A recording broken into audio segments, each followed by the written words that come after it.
नमस्कार, स्वागत आपका हरियाणा न्यूज 24 पर। मैं हूं प्रिंस लांबा, मेरे से विनय सिंधु के साथ मौजूद आज भिवानी में। और भिवानी में हरियाणा की एक ऐसी धाकड़ छोरी से मिलवाने वाले हैं जिन्होंने पिछले काफी समय से विदेशों में तहलका मचा रखा है। जो डॉक्टर भी हैं, साइंटिस्ट यानी कि वैज्ञानिक भी हैं, विदेश में मंत्री भी रह चुकी हैं और फिलहाल राज्यसभा सांसद हैं और लगातार पर्यावरण को लेकर ऐसे ऐसे जबरदस्त आधुनिक तरीके से काम कर रहे हैं जिसके बारे में इंडिया में कोई व्यक्ति सोच भी नहीं सकता। और आपको बताते चलें कि 2 कंट्रीज का इनके ऊपर जो है जिम्मा है, जिम्मेवारी है। इसके अलावा लगातार 18 कंट्रीज में ये as a motivational speaker environment को लेकर प्रेरित करती हैं लोगों को। 18 कंट्रीज में ये काम कर चुकी है और लगातार जो इनका ये बेड़ा आगे बढ़ रहा है निरंतर। खास बातचीत करेंगे, विभा भारद्वाज हमारे साथ खास बातचीत में, क्योंकि अभी इंडिया आए हुए थे तो हमें भी इनके साथ बातचीत करने का एक छोटा सा मौका मिल गया, समय मिल गया। बातचीत करेंगे हर चीज पर, हर पहलू पर, कैसे इनकी शुरुआत हुई। क्योंकि एक जानकारी हमें यह भी मिली थी कि इन्होंने HCS क्लियर कर लिया था, रैंक 1 ऑफिसर लग सकते थे, लेकिन इन्होंने उस चीज को छोड़कर कहीं ना कहीं विदेश जाना बेहतर समझा और वहां फिर इन्होंने संघर्ष शुरू किया और संघर्ष करते करते आज निचले पायदान से आज बिल्कुल उच्च मुकाम पर ये पहुंच चुकी है। एक लड़की के लिए इससे बेहतर एग्जाम्पल क्या होगा। और विशेष तौर पर इंडिया के लोगों की अगर बात करते हैं या फिर यूथ की अगर बात करें, क्योंकि अक्सर ये यूथ को बड़ा मोटिवेट करती है, तो उनके लिए इनसे बेहतर एक प्रेरणा का स्रोत क्या होगा जो खुद मेहनत करके आज इस मुकाम पर पहुंचे। विभा भारद्वाज जी, बहुत बहुत स्वागत आपका हरियाणा न्यूज 24 पर। थैंक यू सो मच जी। तो आज खास बातचीत करेंगे आपसे, हर पहलू पर बातचीत करेंगे। सबसे पहले तो कई कहेंगे कि बड़े लंबे समय से विदेश में काम कर रहे हैं, अलग अलग माध्यम, अलग अलग भाषाएं हैं कम्युनिकेट करने की, तो हरियाणवी भूल गए होंगे। तो कुछ बात ऐसी जो आपके मन में हो, कुछ कहना चाहते हो हरियाणवी में, एक बार हमारे दर्शकों को बता दें। मैं किससे विदेश में रहूं, हरियाणवी को नहीं छोड़ दूं। मैं हरियाणा की छोरी हूं और हरियाणा मेरे दिल में बसा है। जी, ये देखिए, एक डायलॉग बड़ा फेमस है इंडिया के अंदर, वो मूवी भी आई थी कि हमारी छोरियां छोरों से कम है के, वो भी अपने मुख से एक बार बोल दीजिए। हमारी छोरियां छोरों से कम है के। जी। कहते हैं कि 10 से ज्यादा आपको लैंग्वेजेस आती हैं, तो एक बार कौन कौन सी आती है वो बता दीजिए। मुझे स्पेनिश आती है, Castellano, German, Portuguese, Italian and Hindi. Of course Hindi आती है मुझे। इंग्लिश आती है, इंग्लिश में British English and American English, वो दोनों आती है मुझे। तो कहीं ना कहीं ऐसे ऐसे नाम बताए आपने, ज्यादातर लोगों को तो पता भी नहीं होगा। चलो उस पहलू को छोड़कर हम आगे बातचीत बढ़ाते। कितना समय हो गया आपको जो है अब्रॉड में काम करते हुए, कितना लंबा आपका संघर्ष रहा? मैं 2014 में यहाँ से गई थी और ये एक पड़ाव था। 2014 में मैंने डॉक्टरेट किया। 2014 में जब डॉक्टरेट कर रही थी मैं, मेरी फाइनल डिग्री मुझे मिली कुरुक्षेत्र यूनिवर्सिटी से। उस time European government 10 best scientist search कर रही थी, तो मैंने उसके लिए एग्ज़ाम दिया और मेरा फर्स्ट अटेम्प्ट क्लियर हुआ। उसके बाद मैंने दोबारा मेंस का जो इसका एग्ज़ाम था वो दिया। और अच्छी बात यह है कि इंडिया की मैं पहली ऐसी लड़की हूँ जो उन 10 बेस्ट साइंटिस्ट के अंदर सेलेक्ट हुई। इससे पहले कभी भी इंडिया की उस एग्ज़ाम में लड़की सेलेक्ट नहीं हुई। लड़की का इंडिया का कोई स्टूडेंट ही सेलेक्ट नहीं हुआ था। उसके बेसिस पर मैं इटली गई, त्रियस्ते में। मेरा हेड ऑफिस त्रियस्ते में था। उसके बाद मुझे वहाँ से अर्जेंटीना भेजा गया। तो 2014 से मैं लगातार बाहर काम कर रही हूँ। पहले अर्जेंटीना काम किया, इटली में काम किया, US में काम किया मैंने, तो अलग अलग देशों के साथ मैं काम करती रही हूँ। तो अब ये भी कंफ्यूजन बड़ा है, आपको डॉक्टर कहें, साइंटिस्ट कहें, या फिर एनवायरनमेंट पर आप बड़े लंबे समय से काम कर रहे हैं, तो आपको पर्यावरण संरक्षक कहें, या फिर आपको मिनिस्टर बोलें, या फिर आपको सांसद बोले, कहें क्या आपको? बिना डॉक्टरेट के नॉलेज नहीं आएगी, तो क्वालिफिकेशन बहुत ज़रूरी है। और क्वालिफिकेशन जब आप अटेन करते हैं तो आपको, जब आपने डॉक्टरेट की उपाधि ली है तो उसके बाद साइंटिस्ट होना लाजमी है, क्योंकि जब तक आप किसी पहलू के गहराई तक नहीं जाते हैं, साइंटिस्ट का मतलब होता है ऋषि मुनि। ऋषि मुनि जड़ तक जाता है। तो आज के साइंटिस्ट पहले के टाइम में ऋषि मुनि थे, तो हम लोग हर चीज़ की जड़ तक जाते हैं, हर चीज़ का कारण ढूंढते हैं। तो डॉक्टरेट किया, वो क्वालिफिकेशन ज़रूरी है। साइंटिस्ट हूँ क्योंकि एक छोटी छोटी चीज़ों पर काम करती हूँ। मिनिस्टर बनी अपने काम की वजह से बनी, क्योंकि दूसरे देश को, हूँ हरियाणा की लड़की, हूँ इंडिया की बेटी, लेकिन काम दूसरे देश के लिए करती हूँ और इंडिया के लिए भी करती हूँ। तो उन्होंने as a recognition, as a award, reward मुझे ये उपाधि दी एज ए सांसद इंटरनेशनल पार्लियामेंट में। तो वैसे मैं हूँ एक छोटी सी आम लड़की। अब मुझे चाहे डॉक्टर बोले, साइंटिस्ट बोले, घुमा फिरा के मैं मानवता के लिए तो डॉक्टर विभा भारद्वाज खास बातचीत में हमारे साथ हैं और भी बातचीत करेंगे इनसे। विशेष बात यह है, अभी हमें इनके पिताजी से बातचीत के दौरान पता चला कि इंटरनेशनल अवार्ड भी जो है इनको बेस्ट साइंटिस्ट होने का मिल चुका है, क्योंकि पर्यावरण को लेकर बड़े लंबे समय से काम कर रही हैं। बहुत से इन्होंने ऐसे तरीके खोजे हैं जिसको लेकर पर्यावरण को कोई हार्म भी ना हो और जो वेस्टेज होता है उसको हम रीयूज भी कर सकते हैं। ऐसी बहुत से जो इनके तरीके हैं इनके पास, इन्होंने खोजे भी हैं, इन्होंने निकाले भी हैं और कहीं ना कहीं कुछ इनकी खुद की इन्वेंशन भी हैं। वो भी बातचीत करेंगे, लेकिन उससे पहले आपसे ये जानना चाहेंगे, बचपन से ही कुछ इरादा था? क्या इरादा था मन में, मतलब क्या करना है हमें बड़े होकर, या फिर ये पहले से तय था कि हम इस प्रकार वहां पहुंचेंगे और ये काम हमें करना? बचपन से ही दिमाग में कुछ यूनिक करने का था कि कुछ हटके करना है। डॉक्टर इंजीनियर्स बहुत हैं, हर जगह मिल जाएंगे, लेकिन देश प्रेम और देश के लिए करना और मानवता के लिए करना, ये बहुत मुश्किल है आज की सोसाइटी में। क्योंकि पैसा हर बंदा कमाता है, क्वालिफिकेशन सबके पास है, लेकिन उससे हट के अपने देश के लिए, अपने देश की जनता के लिए सोचना वो बहुत मुश्किल है। तो मेरा शुरू से ये था कि हमारे देश के अंदर अलग अलग, जैसे जैसे मैं बड़ी होती गई, मैंने बहुत सारी प्रॉब्लम्स देखी, एनवायरनमेंट से रिलेटेड देखी, वेस्ट से रिलेटेड देखी। तो सिनेरियो चेंज होता गया, धीरे धीरे सिनेरियो चेंज हुआ कि मुझे इनके लिए कुछ करना है। फिर मैंने देखा कि बच्चों के पढ़ने में प्रॉब्लम होती है, उनको क्वालिफिकेशन लेने में प्रॉब्लम है। फिर मैंने स्कॉलरशिप शुरू किया, जिनको पैसों की ज़रूरत होती थी, इवन मैं हॉस्टल में थी, उनको भी पैसा देती थी पढ़ने के लिए। तो शुरू से मन में था कि पढ़ाई की बहुत सख्त ज़रूरत है, कोई भी बच्चा है, पैसों की वजह से पढ़ाई ना रुके। तो कुछ यूनिक करना है, सोसाइटी के लिए करना है, जो मैंने शुरू किया है। अभी तो शुरुआत ही है, अभी तो बहुत कुछ करना है लाइफ में, बहुत कुछ करना है, ये तो अभी शुरुआत है। विभा भारद्वाज जी, अक्सर आज के माहौल में अगर देखते हैं इंडिया के अंदर जो हमारा समाज है उसको देखें तो अक्सर बच्चों की बात करें या फिर विशेषकर लड़कियों की बात करें, आज भी गांव के अंदर देखा जाता है लड़कियों की इतनी आज़ादी नहीं, इतनी छूट नहीं है कि वो अपने हिसाब से कुछ कर पाएं। कहीं ना कहीं कुछ ना कुछ, किसी ना किसी जगह कोई ना कोई प्रतिबंध जरूर आड़े आ जाता है, उनको आगे बढ़ने से रोकता है। आपने खुलकर अपनी जिंदगी को जिया, आपके जो मन में था, कभी आपकी फैमिली ने रोका नहीं कि आपको ये नहीं करना। उन्होंने आपको पूरी आज़ादी दी कि आप जो करना चाहते हैं करें, लेकिन ये जरूर रहे कि आप लोगों का अच्छा करें बुरा करने के बजाय। तो ये चीज बड़ी विशेष रहती है अक्सर। क्या कहना चाहेंगे, समाज के अंदर क्या बदलाव होना चाहिए, किस प्रकार बदलाव होना चाहिए, क्योंकि आपने जो छूट देखी कई लड़कियों का वो सपना होता है। मुझे 25 साल पहले मैं यहाँ से निकली थी भिवानी से। 25 साल पहले माहौल कुछ और था, आज माहौल कुछ और है। उस टाइम से सिर्फ मेरे पेरेंट्स ने मुझे सपोर्ट किया, सोसाइटी ने सपोर्ट नहीं किया, रिलेटिव्स कोई सपोर्ट नहीं करता। 25 साल पहले की मैं बात कर रही हूँ। आज का टाइम चेंज हो चुका है, लड़कियां बहुत फ्रीली घूम सकती हैं। पहले 6 बजे के बाद लड़कियों को बाहर नहीं जाने दिया जाता था। और मेरी क्वालिफिकेशन देहरादून की है, तो देहरादून भिवानी से 12 घंटे का रास्ता था। तो 12 घंटे के डिस्टेंस पर जाना और अकेली लड़की, बहुत सारे रेस्ट्रिक्शन आए। लेकिन जब मेरे पेरेंट्स ने देखा कि लड़की कुछ करना चाहती है, हमारी बेटी कुछ करना चाहती है, और उन्होंने मेरा जज्बा देखा, तो उन्होंने कहा नहीं, हमें इस पर लगाम नहीं लगानी है। उनका 100% सपोर्ट मेरे साथ था, और जो आज भी है। वो मुझे बेटी से ज़्यादा बेटे की तरह रखते हैं कि ये हमारी बेटी नहीं है, बेटा है।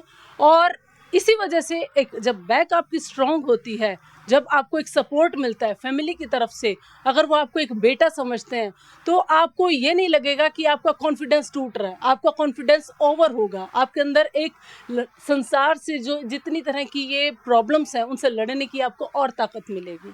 तो इसमें मैं सिर्फ अपने पेरेंट्स का चाहती हूँ कि उन्होंने मेरा सपोर्ट किया, और मैं सब लोगों से ये कहूँगी प्लीज़ अपनी बेटियों को जितना हो सके पढ़ाओ, उनको रोको मत, उन पर पढ़ाई के लिए लगाम मत लगाओ। वो जितना पढ़ना चाहते हैं, चाहे समाज की कुरीतियों से या किसी भी चीज़ों से, उन पर लगाम मत लगाओ। अब अगर बातचीत करें, आपके जो पद हैं, आपने कहा पहले डॉक्टर बने, उसके बाद वैज्ञानिक, तो कैसे शुरुआत हुई, कहाँ से शुरुआत हुई, थोड़ा डिटेल से आपकी जो जर्नी रही है उसके बारे में बता दीजिए, ताकि लोगों को पता चल सके कब आप कौन से पद पर रह चुके।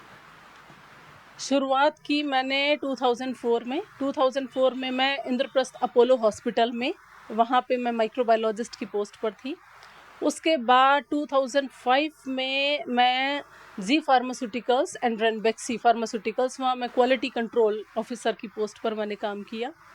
2006 टू 2008 मैंने मास्टर्स किया कुरुक्षेत्र यूनिवर्सिटी से, और उसी टाइम मैं वहाँ पर टीचिंग एसोसिएट की पोस्ट पर भी काम करती थी कुरुक्षेत्र यूनिवर्सिटी में।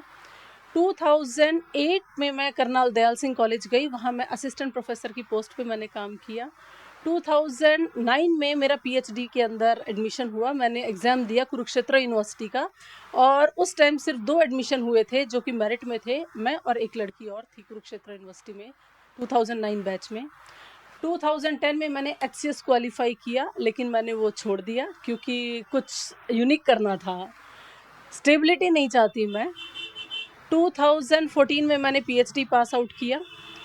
उसके बाद 2014-15 मैं अर्जेंटीना में और बॉस्टन, इटली, अलग अलग कंट्रीज़ में मैंने काम किया। इन बिटवीन भी 2010 में मैं मलेशिया थी, उसके बाद बैंकॉक में काम किया, नाइजीरिया में काम किया, यूके मैनचेस्टर यूनिवर्सिटी के साथ काम किया, बॉस्टन से फिर उसके बाद 2015, 16, 17 इस टाइम में मैंने पोस्ट डॉक्टरेट किया। पहली मेरी पोस्ट डॉक्टरेट थी बॉस्टन यूनिवर्सिटी यूनाइटेड स्टेट्स से, सेकंड पोस्ट डॉक्टरेट मैंने की अर्जेंटीना से, थर्ड पोस्ट डॉक्टरेट मेरी इटली त्रियस्ते से है, ICGEB से।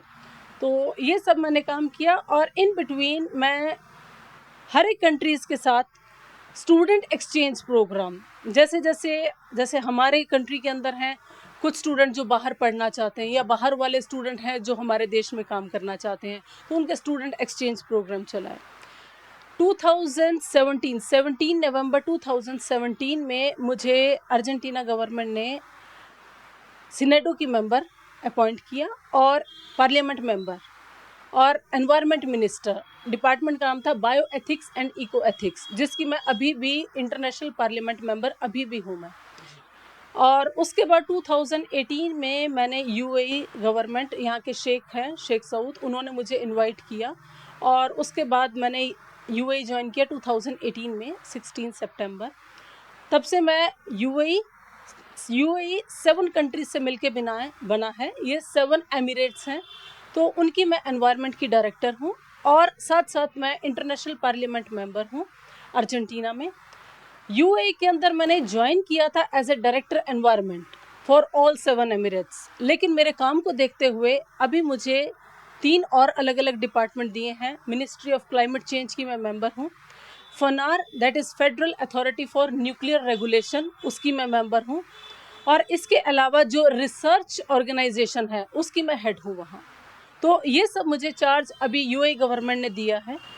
तो धीरे धीरे पोल्यूशन, वहाँ पोल्यूशन नहीं है, और मेरा मेन मकसद है इंडिया से भी धीरे धीरे पोल्यूशन ख़त्म करना, और जितना वेस्ट यहाँ पे बन रहा है उसको डिग्रेड करना, और उससे यूजफुल प्रोडक्ट बनाना।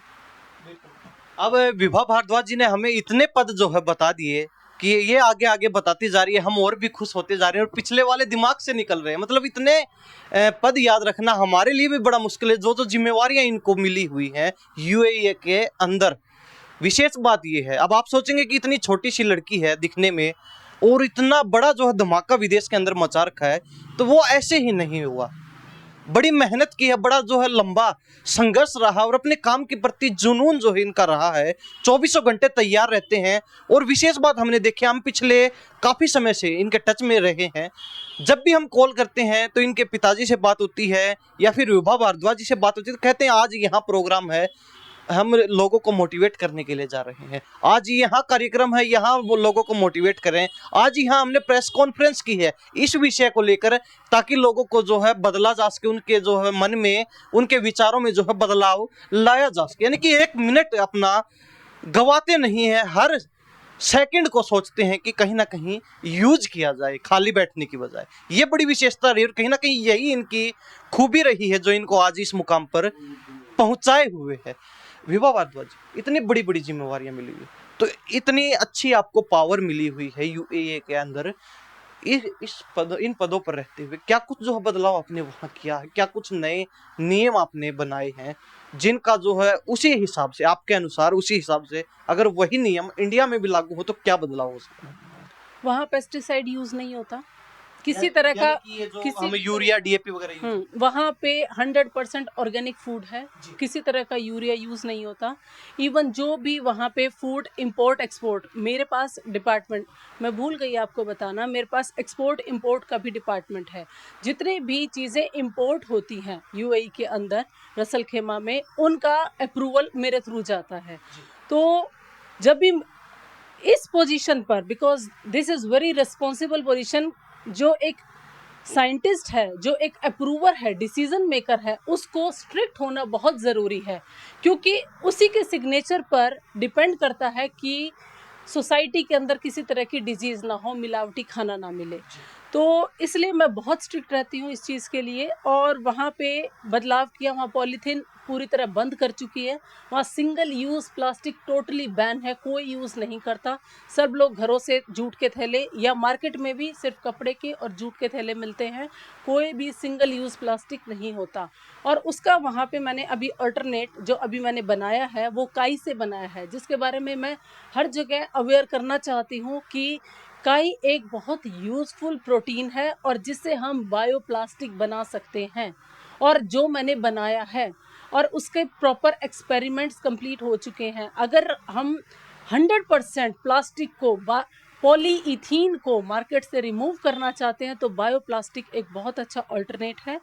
वो एक 100% प्रोटीन है, वो कोई भी ह्यूमंस को, एनिमल्स को, कोस्टल एनिमल्स को, एक्वेटिक फ्लोरा को कुछ हार्म नहीं करेगा। तो मैं ये अपील करना चाहती हूँ इवन इंडियन गवर्नमेंट से भी, अगर उन्हें पॉलीथीन को रिमूव करना है मार्केट से और पब्लिक की हेल्थ की तरफ कंसर्न करना है, तो बायोप्लास्टिक को मार्केट में लाया जाए। तो जो मेन काम मैंने वहाँ किया यूएई के अंदर और अर्जेंटीना में आपको कोई पोल्यूशन नहीं मिलेगा किसी भी तरीके का। वहाँ आपको इवन गंदगी या फ्लाइज भी नहीं, वहाँ के लोगों ने हाउस फ्लाई भी नहीं देखी है। सोचो आप वहाँ कितनी साफ सुथरी जगह होगी। यानी कि मक्खी, उन्होंने मक्खी भी नहीं देखी है। मैंने उनको मक्खी भी, उनको मैंने किताब में दिखाई है, ये मक्खी होती है। तो इतनी साफ सुथरी जगह है अर्जेंटीना। और इसी तरह यूएई के अंदर सब कुछ साफ सुथरा, pollution free, environment pollution free, जितनी फैक्ट्रीज इंडस्ट्रीज हैं, क्योंकि यूएई के अंदर सारी सीमेंट फैक्ट्रीज और क्वेरीज हैं, जो क्रशर मिल्स और फैक्ट्रीज होती हैं। तो उससे जो डस्ट होती है, हमारे यहाँ अगर हम जाएंगे तो उसमें पोल्यूशन होगा, लेकिन वहाँ ये डिपार्टमेंट मेरे पास है, हम लोग उसमें बिल्कुल भी एनवायरनमेंट को पोल्यूट नहीं होने देते। किसी को भी कोई भी अस्थमेटिक डिजीज़ नहीं होगी। कोई भी वर्कर जो वहाँ काम कर रहा है उन क्वेरीज में या उन सीमेंट फैक्ट्रीज में, किसी को भी हेल्थ रिलेटेड इश्यूज नहीं होते।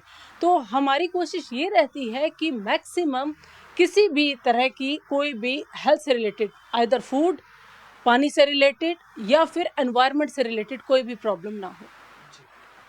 ये देख लीजिए, अब ये बड़ी विशेष बात है। कहते हैं हरियाणा के लोग चौधरी बोलते हैं हरियाणा के लोगों को, और जहां जाते हैं अपनी चौधर जमा ही लेते हैं। तो ये एक अनूठा उदाहरण है, क्योंकि अब लड़कियां भी इस मामले में पीछे नहीं है। हरियाणा की छोरियां भी जहां जाती हैं वहां अपने चौधर का लठ गाड़ ही देती है। ये बड़ी विशेष बात है। और आप विभा भारद्वाज जी के साथ हमारी खास बातचीत देख भी रहे हैं। इनकी बातों से आपको साफ अंदाजा हो गया होगा कि इनके पास कितनी बड़ी जिम्मेवारी है और किस प्रकार जो है पूरी पावर इनकी मुट्ठी के अंदर है। इनके एक साइन से नियम बनते भी हैं और नियम हटते भी हैं, और कोई अगर जुर्म करता है तो उसको सजा भी इनकी एक कलम दिलवा देती है। तो आज तक कभी ऐसा मामला आपके संज्ञान में, इतने समय हो गया आपको वहाँ काम करते, किसी ने रिश्वत देने की कोशिश की हो, किसी ने एक तरीके से जैसे मूवीज में दिखाते खरीदने का प्रयास किया हो अपना काम निकलवाने के लिए, हुआ आपके साथ कुछ ऐसा इंसिडेंट? वहाँ रूल्स रेगुलेशन इतने सख्त हैं, अगर कोई रिश्वत की बात भी करता है उसको देश से निकाल दिया जाता है। वहाँ कोई बात भी नहीं कर सकता कि रिश्वत, अंडर टेबल की तो बात ही अलग है। वहाँ जो आपका अकाउंट है उसके अंदर आपकी सैलरी से अगर 1 रुपया, 1 दिरहम भी अगर ऊपर होगा तो उसके ऊपर केस हो जाएगा कि ये एक दिरहम आपकी अकाउंट में कहाँ से आया। तो वहाँ पे रिश्वत का कोई लेना देना नहीं है। वहाँ लोग बड़े फेयर हैं, कोई चोरी वगैरह कोई कुछ नहीं करता। अगर आप सड़क पे गाड़ी चलती हुई खुली भी छोड़ जाएंगे 2 दिन तक तो कोई उसको टच भी नहीं करता है। अगर आप अपना वॉलेट, मेरे साथ ऐसा हुआ था, एक बार मैं मेरा पर्स पेट्रोल पंप पर भूल गई। मुझे पेट्रोल पंप से फ़ोन आया कि मैडम आपका पर्स जो है यहाँ रह गया है।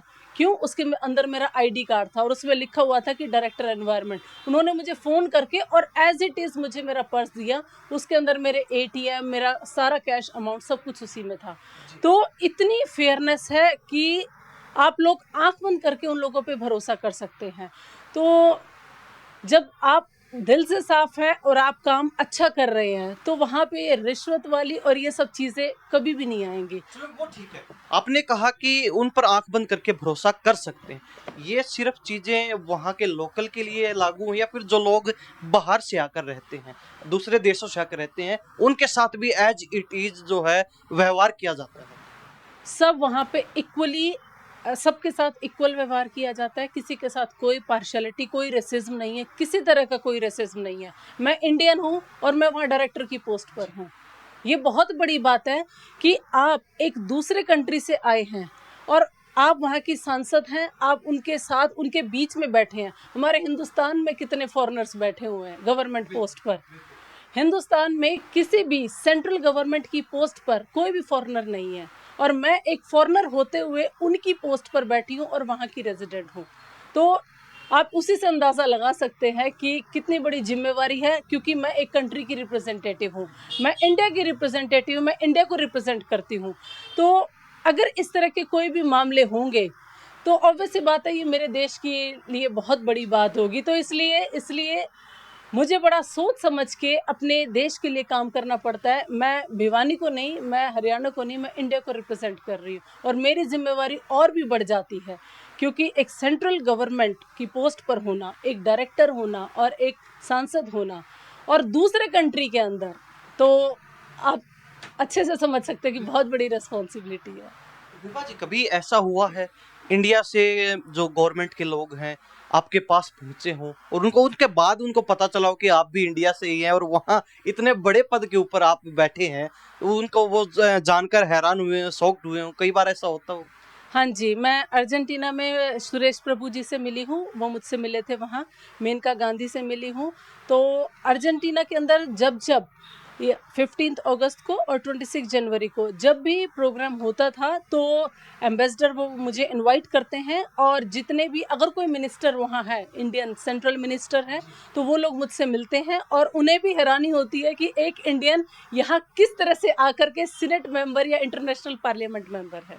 ये बड़ी खास बात है। हमें भी बड़ी उत्सुकता थी कि हम विभा जी से बातचीत करेंगे, क्योंकि एक सांसद बनना और वो भी दूसरे देश में जाकर बहुत बड़ी बात है। बड़ी मेहनत करनी पड़ती है इन चीज़ों के लिए, क्योंकि सुनने में आ जाता है तो लोग समझते हैं बड़ा आसान है। जैसे ब्रिटेन के प्राइम मिनिस्टर बन गए ऋषि सुनक, वो भी इंडिया से हैं, तो ये सुनने में बड़ा आसान लगता है, बड़ा छोटी सी बात लगती है, लेकिन उसके पीछे मेहनत कितनी लगती है, कितना लंबा संघर्ष करना पड़ता है, वो विभा जी को पता है और जो लोग उन पदों पर हैं, जो बनते हैं वहां जाकर, उनको पता है। तो, बिल्कुल। तो विभा जी क्या कहेंगे, इंडिया के अंदर जब आप आते हैं, वहां आप एक मिनिस्टर और यहाँ एक बेटी के रूप में कितना डिफरेंस रहता है? बेटी तो मैं फिर भी हूँ, चाहे मैं मिनिस्टर हूँ चाहे कुछ भी है, बेटी तो मैं फिर भी रहूंगी। हिंदुस्तान की बेटी हूँ और हिंदुस्तान की बेटी ही रहूंगी जी। एक वहां पे आपको ट्रीट किया जाता है, एक उसके बाद इंडिया में आते हैं, गवर्नमेंट से मिलते हैं, गवर्नमेंट के लोगों से मिलते हैं, एक यहाँ पे आपको ट्रीट किया जाता है, उसमें कितना डिफरेंस लगता है? उसमें तो डिफरेंस है, उसमें बहुत डिफरेंस है, क्योंकि मैं वहाँ पर ऑफिशियल पोस्ट पर हूँ और वहाँ मुझसे मिलना बहुत मुश्किल है, बहुत ज़्यादा मुश्किल है। इवन अपॉइंटमेंट्स भी नहीं मिल पाते हैं क्योंकि ईजिली आप नहीं मिल सकते एक गवर्नमेंट, सेंट्रल गवर्नमेंट एम्प्लॉय से जो कि इस पोजीशन पर डायरेक्टर पोस्ट पर बैठा हुआ है। और ये तभी पॉसिबल है जब किसी का कोई स्पेशल इशू है या किसी को कोई रेगुलेशंस, कॉम्प्लायंस और नॉन कॉम्प्लायंस का कोई इशू है। और अदरवाइज बट मैं बहुत फ्लेक्सिबल हूँ, अगर किसी को किसी तरह की हेल्प की ज़रूरत होती है तो मैं फिर भी हर तरह अवेयर रहती हूँ और उनको टाइम देने की कोशिश करती हूँ। तो आप वहाँ ऑफिशियल जो है एक पोस्ट पर हैं। इसके अलावा आप यहाँ पे आपने बताया कि एचसीएस आपने क्लियर किया था 2010 के अंदर, जब यूथ भी इतना अवेयर नहीं था कि ऐसी भी कोई पोस्ट होती है रैंक 1 की। बहुत कम लोग होते थे जो उस रैंक तक पहुंच पाते थे, उस पोजीशन तक पहुंच पाते थे, जिसको ये छोड़कर यहाँ से और विदेश में गए हैं। ये भी बहुत बड़ी बात है। एचसीएस से छोड़ दिया, मतलब रैंक 1 की आपने जॉब छोड़ के उसको ठुकरा कर आप वहां पहुंचे। आपको नहीं लगा कि कहीं ना कहीं इसमें हमने गलत किया? क्योंकि जब संघर्ष का दौर होता है तो इंसान टूटता भी है, दोबारा खड़ा होता है और भी मजबूत होता है, फिर कभी ना कभी उसको टूटना पड़ता है किसी ना किसी कदम पर। तो कई बार आपको ये महसूस नहीं हुआ कि वहां हम ठीक थे, वो कदम हमारा सही था, वो कदम पीछे लेकर कहीं ना कहीं हमने गलती की और यहाँ यहाँ आकर हमने गलत पंगा लिया? नहीं, मुझे कभी भी ये रियलाइज़ नहीं हुआ, मुझे कभी लाइफ में किसी चीज़ का रिग्रेट नहीं हुआ। मैंने एक बहुत अच्छा डिसीज़न लिया, मैंने एचसीएस छोड़ा। क्योंकि जब इंसान स्टेबल होने की कोशिश करता है, स्टेबिलिटी आ जाती है। हम लोग क्या सोचते हैं, डॉक्टर बन गए, नौकरी कर लिया, स्टेबिलिटी आ गई है, क्या करना है, फैमिली बना ली। इंजीनियर बन गए, एचसीएस बन गए, एक जॉब कर लिया, एक गवर्नमेंट एम्प्लॉय बन गए, वो एक स्टेबिलिटी आ जाती है। लेकिन जब आपके दिल में एक पैशन है कुछ हटके करने का, तो आपको वो स्टेबिलिटी छोड़नी पड़ेगी। स्टेबिलिटी तब आएगी जब आप इंटरनल सेटिस्फाई होंगे। अभी भी मैं इंटरनल सेटिस्फाई नहीं हूँ। जब तक मुझे वो इंटरनल सेटिस्फेक्शन नहीं मिलेगी तब तक मैं दौड़ती रहूंगी। इसीलिए ये भागदौड़ चल रही है। इसीलिए ये भाग-दौड़ चल रही है। तो अभी मैं इंटरनली सेटिस्फाइड नहीं हूँ। अभी मैंने बहुत कुछ करना है, मैंने रिसर्च के लिए बहुत कुछ करना है, एनवायरनमेंट के लिए बहुत करना है। जितनी अभी मैं इतनी अलग-अलग तरह की रिसर्च कर रही हूँ ताकि लोग अवेयर हों कि हमारे सराउंडिंग के अंदर इतना कुछ एप्लाइड इनोवेटिव है, सस्टेनेबिलिटी है हमारे सराउंडिंग में, तो हमें उसको यूटिलाइज़ करना चाहिए। तो मेरी कोशिश जारी है और लगी हुई हूँ, लेकिन मुझे कभी रिग्रेट नहीं हुआ कि मैंने एचसीएस छोड़ा। चलो ठीक है, आप वहाँ एक ऑफिशियल पोस्ट पर हैं, उसके मद्देनजर रखते आपसे बातचीत करें। अक्सर आजकल यूथ देखा जाता है कि विदेश की तरफ ज़्यादा रुख हो गया आजकल यूथ का।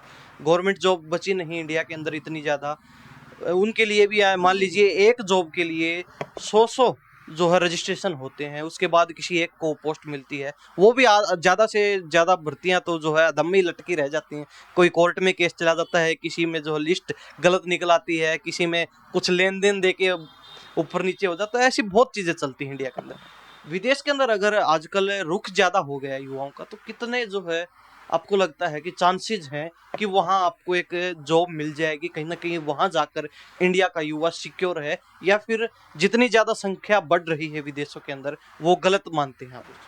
मैं ये मानती हूँ अपने देश के लिए हमें काम करना चाहिए।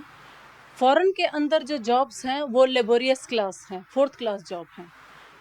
लोगों का एक अलग से मेंटालिटी हो गई है कि फॉरेन के अंदर बहुत अच्छा है, इंडिया बेकार है, इंडिया बेकार है। इंडिया बेकार नहीं है, इंडिया के अंदर सब कुछ अच्छा है। चीज़ें वहाँ से सीखो, काम अपने देश में करो। वहाँ से सीख के आओ, वहाँ से नई टेक्निक लो और अपने देश में काम करो। इंडिया से लोग बाहर इसलिए जाते हैं बिकॉज ऑफ करेंसी वैल्यू, कि बाहर की करेंसी की वैल्यू ज़्यादा है, इंडियन करेंसी की वैल्यू थोड़ी कम है। इसलिए लोग डॉलर की तरफ, यूरो की तरफ भागते हैं और उनको लगता है कि वहाँ पे थोड़ा सा एनवायरनमेंट अच्छा होगा। एनवायरनमेंट तो हम यहाँ भी अच्छा कर सकते हैं। हम एनवायरनमेंट यहाँ क्यों, ये गंदगी तो हमने ही फैलाई है ना, तो हमें उसको साफ करना है। गंदगी जब हम अपने घर को गंदा करते हैं तो उसमें भी तो हम झाड़ू लगाते हैं, तो हमें ही सफाई करनी है। हमें अपने देश से प्यार करना चाहिए। लोग बाहर की तरफ जा रहे हैं, उनको लगता है कि बाहर जॉब सिक्योर है, वो बाहर जा कर के 4th क्लास जॉब करने के लिए तैयार है, लेकिन वो सेम काम अपने कंट्री में नहीं कर सकते हैं। एक वो ईगो उनको लगती है, मुझे ऐसा फील होता है उनको एक ईगो लगती है कि नहीं, मैं हमारे देश के अंदर ये काम नहीं कर सकता, लेकिन बाहर जाके क्योंकि मुझे लोग देख नहीं रहे हैं, सोसाइटी देख नहीं रही है, तो मैं ये काम कर सकता हूँ। और ज़रूरी नहीं कि गवर्नमेंट जॉब इंडिया में नहीं मिली है, क्योंकि इतने डिपार्टमेंट्स नहीं है, इतनी वैकेंसीज, जनसंख्या इतनी बढ़ चुकी है इंडिया की कि इतनी वैकेंसीज क्रिएट नहीं हो सकती हैं। तो प्राइवेट सेक्टर भी है जॉब के लिए। अगर आप प्राइवेट सेक्टर में भी हैं तो आप अपनी एबिलिटी, अपनी रिस्पॉन्सिबिलिटी शो करो, और सिर्फ अपनी उस पोस्ट के लिए नहीं, अपने देश के लिए शो करो कि आपकी एज अ नागरिक क्या क्या रिस्पॉन्सिबिलिटी है अपने देश के लिए, आप उसको शो करो कि हम अपने देश के लिए क्या कर सकते हैं। नौकरी करो, घर चलाओ, बट अपने देश के लिए काम करो। एक आखिरी सवाल हमारा रहेगा आपसे, चलते चलते काफी लंबी बातचीत होगी, फिर कभी मुलाकात करेंगे आपसे जरूर, अनेक विषय हमारे पास हैं।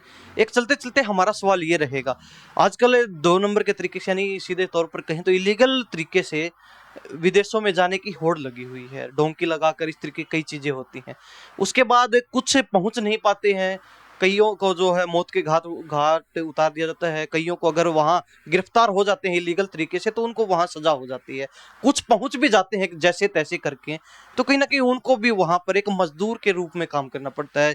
कई जो वहां के बिजनेसमैन होते हैं या फिर जहां वो काम करते हैं, कंपनियों के द्वारा पासपोर्ट छीन लिया जाता है, एक जानवर की तरह कहते हैं कि उनसे काम करवाया जाता है। बहुत से ऐसे मामले दुबई के भी हमें सुनने को मिले, पीछे कई बार हमने खबरें भी दिखाई उस बारे में कि बहुत से ऐसे लोग हैं वहाँ मजदूरी करते हैं, एक तरीके से कहें लेबर वर्क करते हैं, पासपोर्ट उनका छीन लेते हैं, ऐसी बहुत सी चीजें। इन चीजों को लेकर क्या कहें?